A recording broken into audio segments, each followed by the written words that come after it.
Hello नमस्ते। यो सुन्दर प्रकृतिलाई निहालेर हेर्दाखेरि यतिखेर म चाहिँ यो दशहरामा छु। छेडाघाट नगरपालिकाको वडा नम्बर 3 मा रहेको यो दशहरा बस्ती हो। त्यसै गरेर अलि परसम्म हेर्यो भने छेडाघाट 1 नम्बरको केही भूभाग पनि देख्न सकिन्छ। यहाँ यो चाहिँ 1 नम्बरमा रहेको यो जालमा बस्ती हो।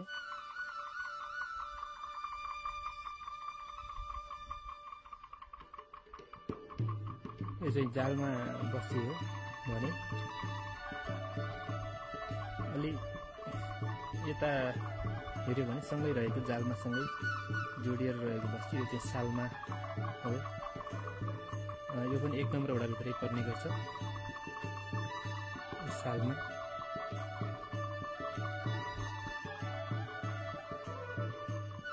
सालमा हो श्री इन्द्रज्योति माध्यमिक विद्यालय र वरिपरिको गाउँ यो रहेको छ भने यो चाहिँ वडा नम्बर 2 कार्यालय नजिकैको भूभाग हो।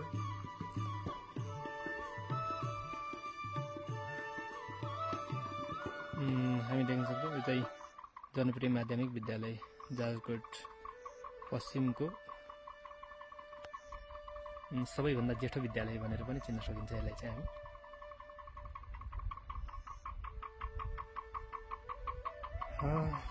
रमाइलो छ, निकै सुन्दर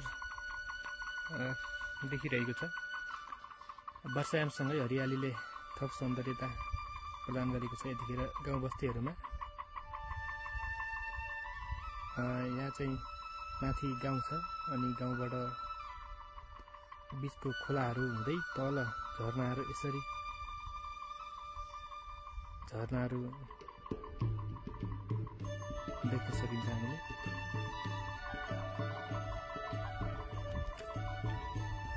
त्यसै गरेर यो चाहिँ छेडाघाट नगरपालिका 3 नम्बरको यो जेवा बस्ती भनेर भन्ने गरिन्छ। निकै सुन्दर घरहरू रहेका छन् यहाँ।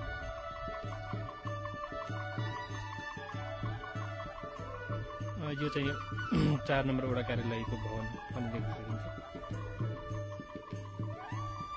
4 नम्बर वडा कार्यालयसँगै यो मध्य पहाडी लोकमार्ग पुष्पनाल राजमार्ग पनि अवस्थित छ।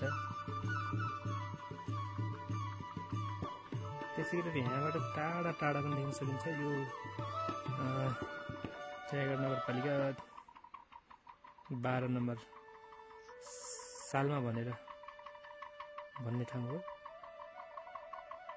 भने हामीले अलि पर हेर्न सक्छौँ। यहाँबाट सल्यानको केही बस्ती पनि देखिरहेको छ।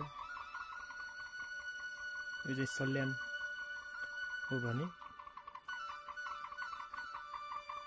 नजिकै रहेको यो चाहिँ यो हाम्रो शिवालय गाउँपालिकाको केही भाग पनि देख्न सक्छौँ भने अलि पर रहेको अग्लो डाँडाहरू चाहिँ यो सुर्खेत सिमताको माथि हो।